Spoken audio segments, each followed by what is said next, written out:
Hello everyone and welcome to my channel. So in this video we are going to learn about dangerous warning sign also known as Panneaux de danger in French code de la route. These signs are very important because they warn drivers about potential hazards ahead. They are usually triangular with a red border and a white background. So let's go through them one by one.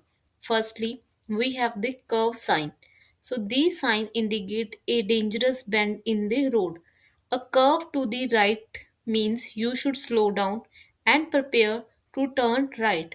A curve to the left means the same but in the opposite direction, which means you have to slow down and prepare to turn to the left side. So in the code de la route, these signs tell you to reduce speed and stay in your lane. So next we see the slippery road. So this sign it warns the users that the road may be slippery, especially in the rain, snow, or ice. So driver must slow down, avoid sudden braking, so that they can keep the control of the vehicle.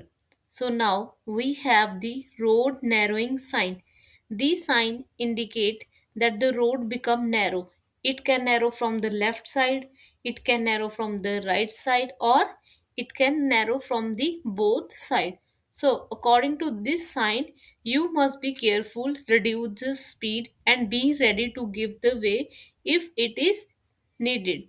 So the next sign is the children crossing. So this usually appears near the school or playground. Driver must be extremely cautious, slow down, and be ready to stop at any moment.